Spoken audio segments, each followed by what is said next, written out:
امیر حسین هستم از بلژیک، شیعه هدایت یافته. چند مطلب است که عرض میکنم. خطاب من به آن دسته از شیعه های ایران است که مشرک هستند، ولی ممکن است که نمیدانند که مشرکند. دلیل آن این است که دین خود را از آخوندها گرفتند، نه از قرآن. هرچه آخوندهای مشرک بالای منبر گفتند، این مردم بدون اینکه فکر کنند قبول کردند. من به شما میگویم هر آخوندی هر حرفی زد مراجعه کنید به قرآن، چرا که ترازو و میزان حق و باطل قرآن است. حرف این آخوند یا هر کسی که ادعای تبلیغ دین را میکند با قرآن بسنجید. اگر مطابق قرآن بود عمل کنید، اگر نبود بندازید تو سطل آشغال.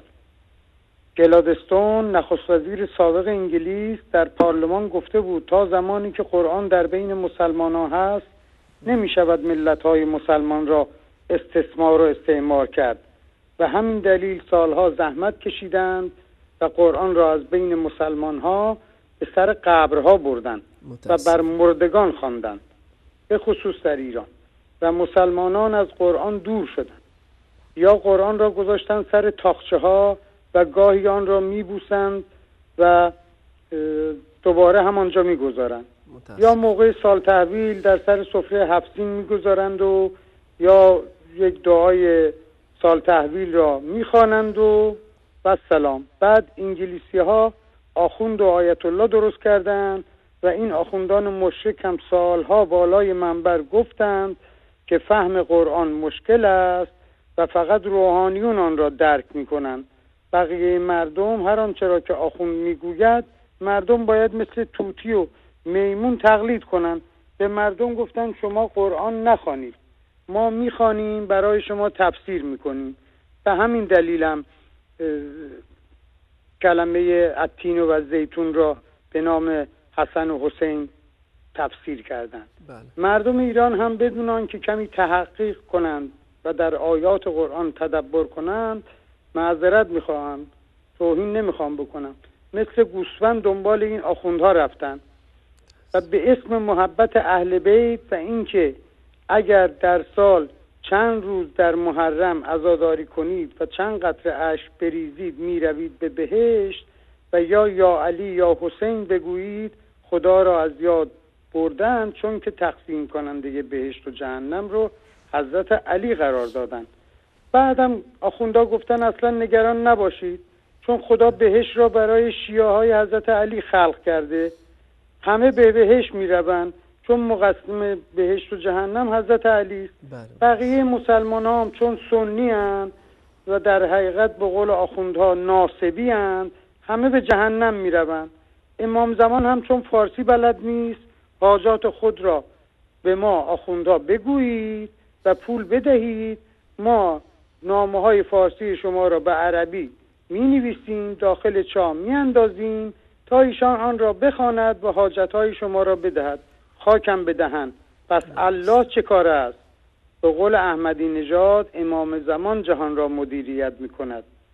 و یا اینکه آیت الله جواد آملی می گوید هر وقت یکی از اهل بیت پیامبر که قرار است که به امامت برسد، بعد از فوت امام قبلی پرسیدند که ابن رسول الله شما چجوری میفهمید امام شدید؟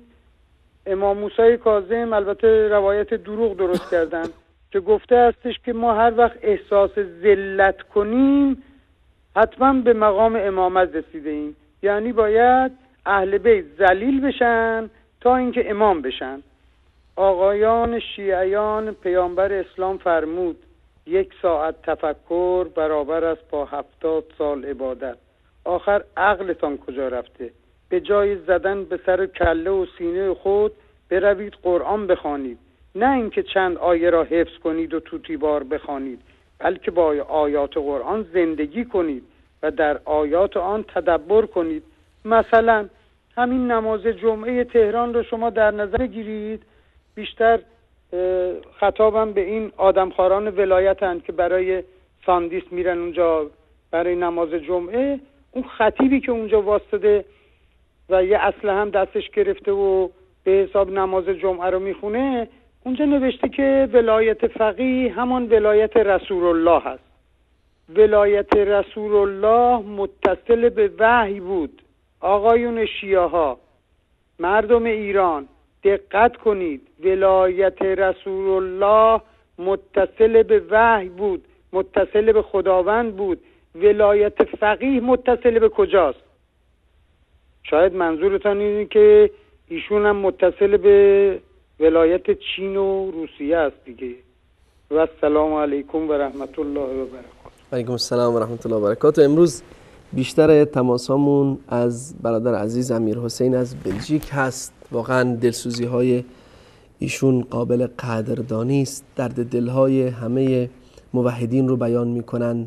حقایق تلخی که در جامعه ایران وجود داره و بسیار بسیار دردآور هست. مردمی با این فرهنگ، مردمی با این تمدن، مردمی با این تاریخ، مردمی با این روشنی، مردمی با این اخلاق، مردمی با این احساس، مهر و عطوفت، اما اسیر چه انسانهایی شده اند، اسیر چه خرافاتی شده اند، اسیر چه دجلها و دروغهایی شده اند که بسیار بعید هست از این مردم. حقیقتا در شأن این مردم نیست. واقعا وقتی که انسان خودش بدون این مردم رو بشناسه، باشون زندگی کرده و ایرانی هست و میدونه که چه انسانهای شریفی، چه انسانهای بزرگی هستن، چه انسانهای با اخلاقی هستن، چه انسانهای حقیقت جویی هستن، واقعا وقتی که وضعیت عمومی رو میبینه بسیار دردآور هست،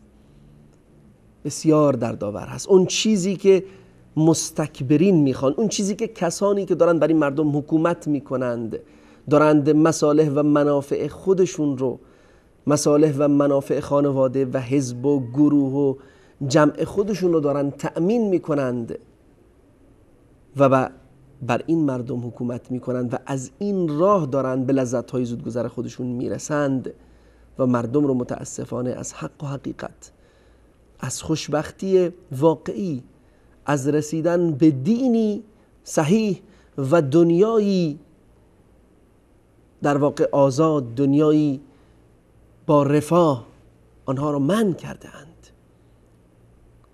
واقعا دردآور است. الله متعال همه را به راه راست هدایت بکند.